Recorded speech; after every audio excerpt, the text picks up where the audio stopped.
Welcome to Above and Below, the podcast of the Construction Industry Alliance for Suicide Prevention. My name is Sonya Bohmann, and I am the executive director. There is no Zolk today, if you were hoping to tune in to hear him, you'll have to catch us next time. But I do have a fabulous guest with me today. Julia, why don't you go ahead and introduce yourself? Hey everybody, my name's Julia Flanagan. Sonia, thanks so much for having me here. Happy to have you. Yeah, it's such a cool thing and an honor to be a part of anything that's got to do with women in construction, suicide prevention, anything that brings awareness to the stuff that people don't love to talk about. I really am all about Right. being loud about it. Excellent. So, Julia, tell us what you do. So I'm a surveyor, which means if you've ever seen the people on the side of the road with the tripod, with the thing that looks like a camera. It's not a camera, but ultimately it's a measuring device, and we do all the layout. We give line and grade for all the trades out there. I work in heavy construction, so typically a lot of infrastructure, bridges, tunnels, a lot of station work, rail work, track work. And I've been doing that about 11 years. This year will be 12 years. So Wow. time flies when you're having fun, I guess, you know? Right. So, how did you get into being a surveyor? Because I don't know that any little girl grows up and says, I want to be a surveyor. What is No, that? How'd you get there? I certainly did not. I actually didn't even know what it was when it was sort of presented to me. But I always did want to work. I was I started working when I was, as soon as I got my working papers. I worked at Filene's Basement, in the Yeah. service Oh, industry. I was that's always, that's a throwback, right? yeah, I'm not sure they Filene's even exist Basement, man. anymore. I was in the home and shoes department. And it Nice. was very on brand for me because it was like I was Mhm. not an accessories or like a fashion kind of chick. But yeah, I don't know. I always worked in restaurants. I was a bartender. I was always very like I excelled in school. School came easy to me, but it did not later on in life. Like as the roads I took kind of made me a little bit rebellious. Didn't really want to go to school as much as I thought I might want to when I was younger. And Okay. so my father was a sand hog. He became an operating engineer, and I always kind of was nudging him to try to get me a job, get me a job, get me a job. And he said, "You got to go to school. You got to try it, whatever." So I'm like, okay. Enrolled for civil engineering as that kind of happened, and I continued to nudge him. Uh-huh. He was able to, kind of get me in and get me started and see if it was something that was a fit for me. And it turned out to be a fit for me. So, That's awesome. yeah. So, what's a typical day look like for someone who does surveying? Like, I honestly, I think I'm this many days old, as they say, when I figured out what a surveyor really was. Yeah. So, what does a typical day look like? Yeah, right. I was today years old when I found out. Right. That's it. I was today years old. That's Yeah, yeah, it. yeah. So typically it's very similar to how, any other tradesman would show up. It's I'm going to the same place as all the, men who are going to work every day. I'm out there in the trenches with them. But for us, we work in a two-man crew. People do work out there by themselves. God bless them, because being by yourself all the time, being with one other guy all the time can be a little tough. Hmm. Being by yourself all the time, it's a lot of work. It's a lot of work to do by yourself. So we work as a team, and we go out there and we lay out everything for the trades. So when you see a Are you construction site, doing drawings? Are you doing like just measurements? What does that entail? What do you give them back?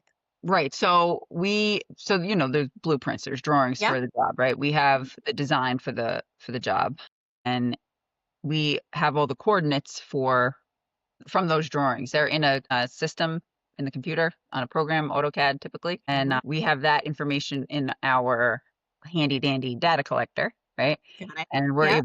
we're able to go out there and do the layout. Sometimes we have to do some calculations. We lay out offsets typically in the beginning. Like for example, you're showing up to something that's brand new, and they got to Hmm. dig, they got to excavate for what they need to do. So we'll give them offsets for the area that they need to excavate. Then they got to build the footings, so we'll give them the layout for the footings so they can. And then they'll build the Sure. walls, and they'll do. That's like something that I'm happen to be doing right now.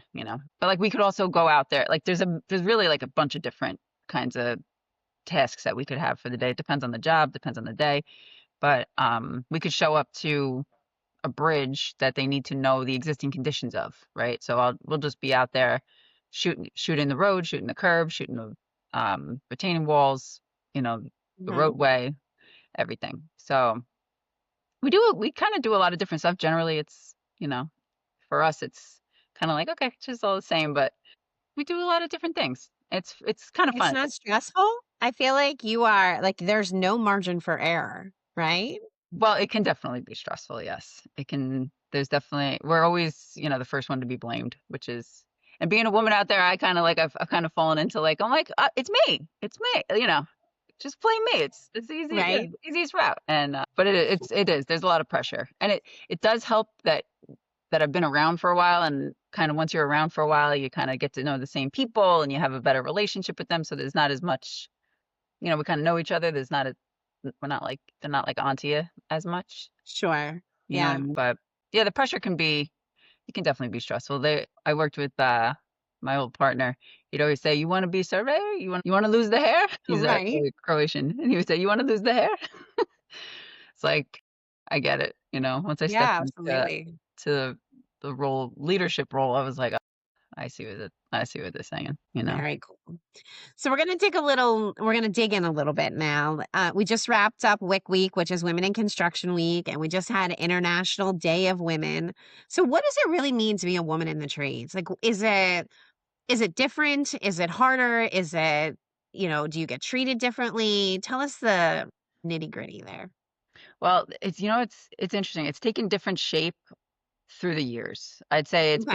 it's been a different experience for me through the years because starting out, I happened to land with a great group of guys, but it doesn't change that the rest of the job, the rest of the people you don't know, you know, Hmm. there's a million different views on us. Like there could be you're a walking lawsuit, they're just waiting for you to, say the wrong thing, or they can't look at you, they can't talk to you because something's gonna happen, you're Right. something like that. But so I definitely nerves were high for like a long time for me. Like I was like nervous. I had my own stuff going on at the same time, so like I had like a few different reasons to be nervous and like kind of anxious.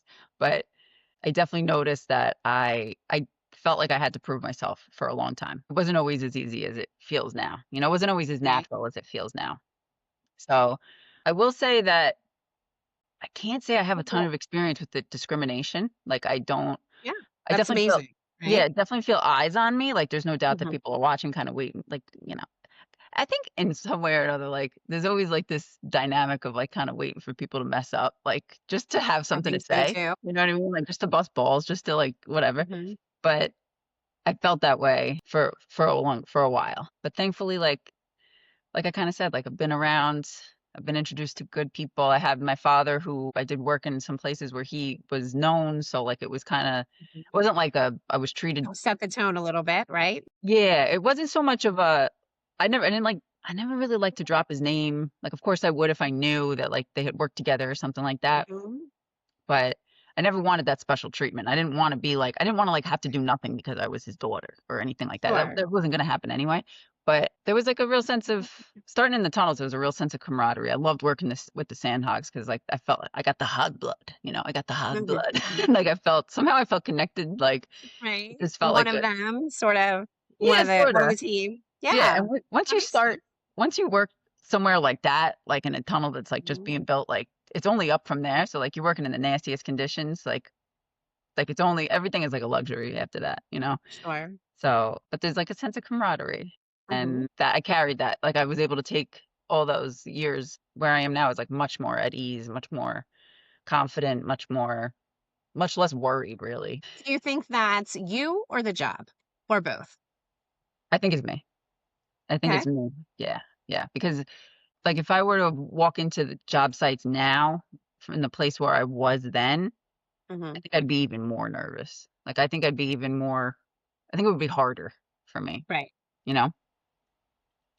Well, I think we should dive into that a little bit. You've been really open about your story and with addiction and recovery. So, what drives you to be so open with that? And then we'll talk a little bit about why that's kind of maybe changed the dynamic of what those job sites feels like. Yeah, yeah. So, what drives me to be so open about my Mhm. addiction in general, any kind of struggle really, is because I I feel like there's a million reasons. It's such a miracle of my own life that I didn't know that especially when it comes to work, I never knew if I would be able to come back to work, right? And not just because I was sneaking and drinking and doing whatever I wanted when I was in my active addiction on the job site, but because my whole life revolved around it. I just didn't know if I would be able to function. I had no idea. And I think I shared this with you another time, but like I was I had taken some time off of work. I was living in a sober house, which was a place I never thought I would be. So I'm very open about that too, because I was like this union, you know, they always talk about union money. Like I was like this union woman, this union worker who had a good job, you know. I'm like, I don't need to live, I don't need to go somewhere like that. Right. And You thought you could kind of have the support to take care of it on your own, and you could yeah, like first of all, I always thought I had it. for Like I other was people. right. I always, exactly. That's for, you know, that's for other people, not for me. Mhm. But then, long story short, it was like totally inspired by these men who were in one of the treatment centers I was in. They were going into sober houses. I said, if they're doing it, these iron workers, these, you know, these guys are doing it, and they got the same kind of job I do. Why wouldn't Mhm. that be something that I could do? Turned out to be a place that was just for people like me, because it wasn't about the job. It wasn't about any of the things I had. It was about what was going on in my mind, you know, what in my mind, and just, you know, the way I struggled with alcohol and drugs. So, and I needed to rebuild my life, like, and I needed all the help I could get, and I still need all the help I can get. It's the truth. But, you know, but taking that time off of work, living in that house, and being reminded by people who didn't have a same situation as I did, but they would like, there was just so many times where I would be reminded like how blessed I was that I was a union member, and that Mhm. if I didn't get this sobriety thing that I could not get on my own, that I was never going to have a job to go back to anyway, because I was never going to be able to hold it down, you know. I was never going to be able to show up to, you Mhm. know, be a worker among workers. It was never going to happen. So with all that experience, and then kind of circling back, I was turned down work a few times, which is so different for me, because it was always right back to work, right back to work, right back to work. It's the only Mhm. most important thing is work. And what am I without my work, right? Like how I can latch onto the identity of a Becomes very servant. much our identity, doesn't it? Correct, correct. So like I joined the union like 2014, and uh, I've been blessed with the gift of recovery in 2017. So that 3 years, like how quickly I can just make that my whole identity. You know what I mean? Like Mhm. I'm a construction chick. Like I need to do whatever my thoughts were. Like I know what it was, but like it's kind of comical to me now, because I'm so much more than that. Thank God I have that like knowing today. But I had turned down work a few times, and I had gotten a call. I went back to work on my 100th day because it finally felt right, right? Like I had Oh, 100 days in me. wow. I know so it was a special little time. I never forget this stuff. It's like all like it's yesterday.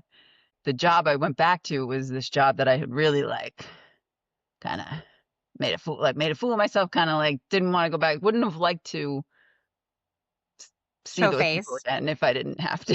You know Yeah. what I mean? But God had other plans. Like there was another plan for me, you know. So and I was given the opportunity, and I showed up, and it was like the most incredible experience, because it was that having that experience of being able to stand on my own 2 feet back in the same place where I fell down, you know, like I stood up Mhm. where I got to stand up on my own 2 feet where I fell down so deep. And it was like this moment of like, wow, maybe I can do this. And people were kind, right? Like people were kind to me. They were like, hey, like they were happy to see me. It wasn't like, oh, there's that chick. You know what I mean? Like Mhm. none of it, like we're more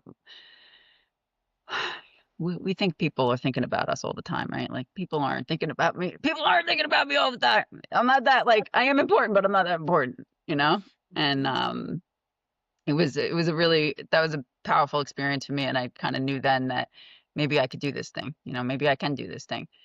And sure enough, I continued on that path, and I got to go to a bunch of different places, and just continued to like see people who, you know, knew me in a different way, where I Right. wasn't so sure how I'd be received. But when you show up, you can't deny truth when it's right in front of your face, right? Like if I wasn't doing the right thing, of course they're gonna be like looking at me funny. So taking that experience, and then just being my eyes open in a new way, and being on the job, and just we're all human, and we're all just like coming from where we're coming from, because I was learning about myself, right? Like I'm coming from where I'm coming from, and I was learning a little by little to be like a little softer with myself, because nobody can beat me up like I can beat me up, you know. Isn't that the truth, right? We If don't you talk no treated one talks to us the way we do. Right, if you Nor would treated we me the expect way that either. right, right. So just walking in the world softer, you know, like with like new eyes, and then you just kind of see people and the opportunities present themselves, and you're in a trench, or you're in a hole, you're up on a, you know, whatever, you're up on a scaffold. You're just kind of like seeing people, and you can kind of, for me, I feel like I see myself in others. So like, you know, it's not like I'm going over, not like I'm talking about drinking or getting sober or anything like straight up like out of nowhere, but like conversations get sparked, you know, and like, Yeah. you know, so many of us can be in our own way and it's painful, you know, and that once you have an experience being in your own way in such a way that's like, you know, you get so sick and tired of being sick and tired of your own crap that you can recognize it in others, and you can kind of just be, you know, you just recognize it, and things just happen Kinder, naturally, gentler. Yeah. you know, and then I got no problem being whatever I can be in any given moment. And, you know, like people did it for me. People were open with me. So why, like I have, like, that's my, it's almost, I don't need to scream it from the rooftops all the time, but it's my responsibility to like put my hand out in that way. You know what I mean? So you didn't face any stigma when you came back where people were like, "Oh, that's the girl." Oh, I'm sure people were talking at some points. Like, there's no doubt that I didn't have to hear it, you know? And, but there's also like, I just, what other people think of me is none of my business. You know what I mean? I like that. Yeah. And Absolutely. yeah, there was definitely a time when it did bother me, when I was kind of Mhm. struggling in and out, kind of like, you know, ooh, yeah, that's the girl that had the Irish flu for a long time, you know? Like, yeah, I did. I would be pissed Mhm. when he would say it, you know, when it was happening, but I could like, then I was like, you know, Now, have you been able to use that or to be able to share your story on the job to help others? What does that what has that given you, or what opportunities has that given you, I should ask? share. I mean, I have like personal moments. Like, Mhm. yeah, in personal moments, just talking with people, and Seeing someone else struggling and saying, "Hey, I've been there." yeah, yeah. And like when there was a suicide prevention week in construction, and we Mhm. had Chris come out and speak, and I was like, "Hey man, if like you want to mention that I'm, you know, an ally," that was Mhm. actually his language, which I thought was great. And I just kind of got to, you know, say, "Hey," because all the guys there know me. They don't know this. They don't know Chris, you know. Mhm. They of course he's like a fellow, but it's they didn't know him personally. Like I'm walking on the job site with him every day. And from that, I few people had come up to me and like mentioned and like said something to me. They're like, "So you're like curiosity got they're Mhm. like, So okay." what did that look like? Were they when Chris said you're an ally, and Chris is someone we both know who it's Chris Lavallee, and he everybody knows him, but if you're not on the East Coast, Chris is a big supporter of mental health and suicide prevention as well as recovery, a union brother of yours, Mhm. and really works tirelessly to bring this conversation to the forefront. So Chris came out on your job site and spoke, but what did that mean to you and for others when you said, "I'm an ally"? For me, it felt very like it felt so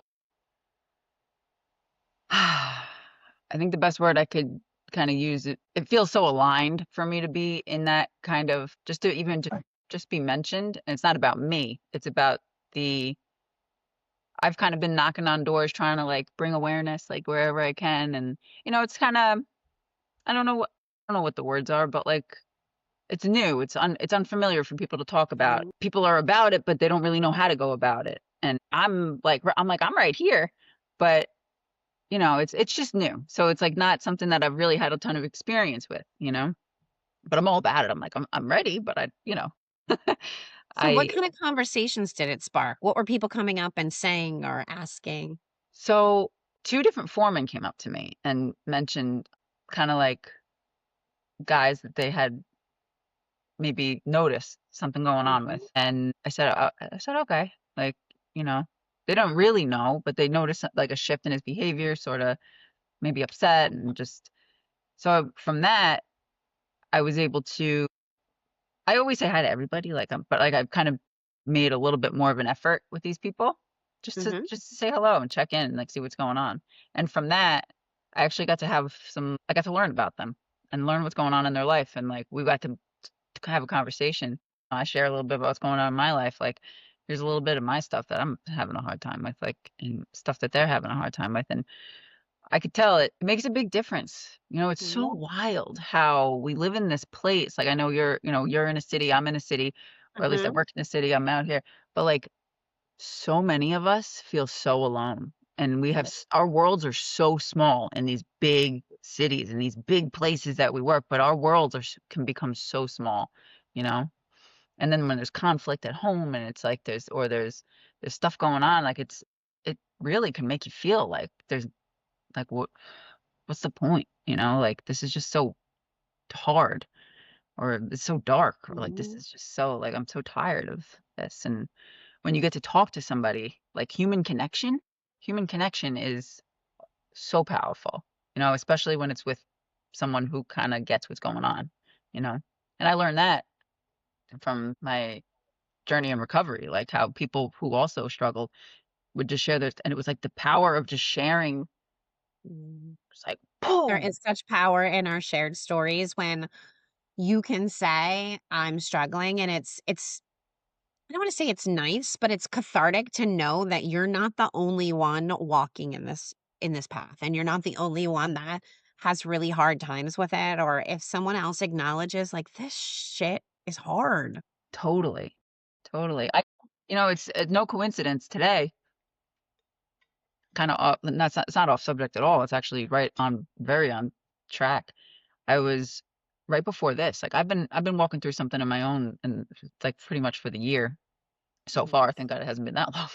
But and I've been like having a hard time, like really having a hard time. And I'm like, I could beat myself up still. Like, so, I got tools at my tool belt. I have a Mhm. spiritual life. I have a program I attend. I got all these things, but life can still be really challenging. Sometimes we get like these things come up and I'm like, I should be better by now. Like, I should know better. I should be better. And like, those thoughts are real. And They're very real. they're very real. Mhm. I'm like, but then I look at my little checklist, my little spreadsheet, my little, fucking, I'm okay. I got 8 years sober. I got this. I got that. Da, da, da, da, da. I'm doing great at work. Everything looks great, but something Mhm. happens, and I can still go down a real dark path, Mhm. And Yep. and I saw a girlfriend, and she is someone who's walked through something very similar and has Mhm. a like very similar background. And I literally cried on her shoulder, and I was like, and I felt like, oh my God, been I've been like longing to cry on someone's shoulder about this with Sometimes somebody who you understands. just need that. Yes. And it was like, I'm like, my gosh, thank you. You know? Well, Mm, and I think and I know this wasn't one of the things that we planned to talk about, but mhm. I think that female relationships, especially when you spend so much of your time in a male not dominated world, Thank are you. so necessary. Mhm. Very much so. Very much so. And they can be challenging too. Like, They are probably some of the hardest they relationships, really, I think. I think so too. I think so too. But it's, when you find one of the biggest things I've learned is like, I don't need to tell everybody everything, because sometimes that's like encouraged, like Absolutely. just share, just share.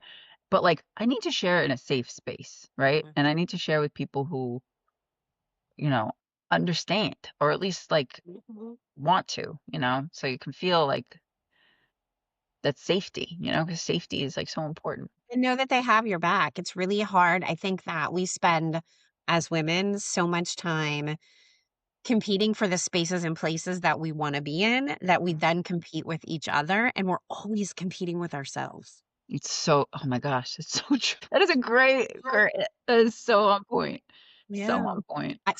I was just I mean, I probably spent a little more time than I need to on Instagram, but I was scrolling through today at one point, and the America Ferrera monologue in the Barbie movie where she talks about how you have to be perfect, but not too perfect. And you have to want kids, but not want them too much because that means you don't want your career and all of these pieces of it. And it just hit so hard today that I was like, yeah, all of those things.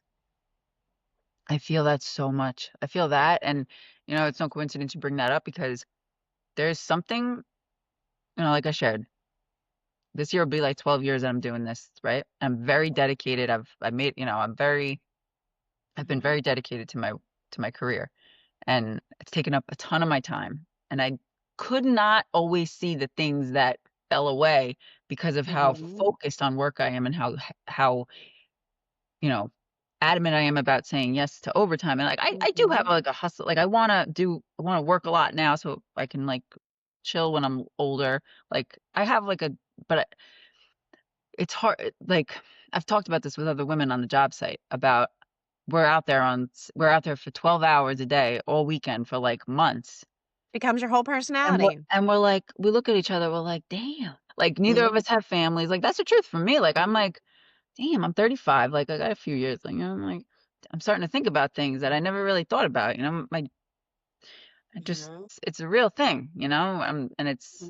it's I don't come across a ton of women that I see a lot, but there's a few on this one job that I go to, and it's like when we talked about it that one day, it was like it hit. It hit. I was like, Mhm. "Ooh," you know? I'm like, I think I might want some other things too, but it's like hard to how do you Yeah. have both, Like how do I How do you make room for everything? Because there's Yeah, only, there's only 24 hours in a day, and if you're spending 12 of them at work and you right. gotta sleep some of them too, how do you Yeah, make room for everything? correct. Correct. It is. It's tough. It's It tough. is. But It it is. feels I really think good to that be seen in that, like, to yes. not alone in that, I was so happy for one of my girlfriends that I met. We had taken classes together, we worked together on a job site, and she had gotten married, and she's pregnant, she's, like, probably gonna have a kid in the next couple months, and I was just so, oh, Excited. I'm so Yeah. excited for her. I'm like, "That is beautiful, like, do it all, Mhm. girl," you know? It's beautiful. That's incredible. She's You'll an get there. inspiration. You'll put it all in place. Yeah. I mean, I do this every day and have these conversations, but we still have those moments. So one of my friends on LinkedIn she just kind of put this little meme up. Then it said, and I have it on my bulletin board now. It says, "Water your dreams, but not your doubts." Oh, I love that. Because we so easy to get caught up in the coulda, woulda, shouldas or Yeah. the I wishes versus and letting all of that take over the fact that there's still room for having those dreams and pursuing those dreams and finding different aspects of your personality. There's still Yeah. time for that. It's a beautiful reminder. Yeah. So let's talk a little bit more about, kind of thinking about that and saying if you had an opportunity to tell your 18-year-old self or your 20-year-old self that was having the hardest of times, what would you tell them now? Mm. Uh,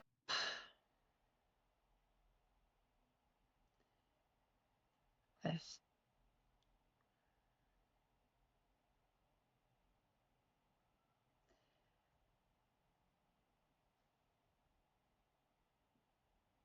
I think I would tell her that she's worthy of a good life. I don't know if she could hear me, but maybe somewhere Mhm. because what I've learned, and this has been a very emotional thing for me recently, but why it's also like very on brand with what we're talking about here.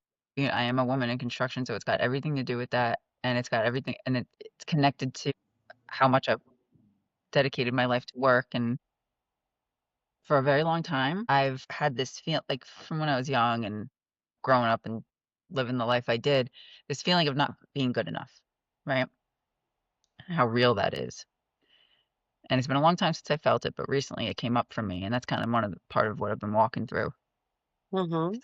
It's not comfortable to not to feel that, It's not comfortable. It is not, and we all go through it. Just so you Right, know, right, we right. And that's all what I'm go through learning. That's what I'm learning. It's just been a minute for me, so I'm like, "How I shouldn't feel this way," but the truth is that I buried this feeling of not feeling good enough, and I've covered it very well with "I'll show you. I will Mhm. show you that I'll show you I'm good enough," again and again and again, Mhm. and it's gotten me places, right?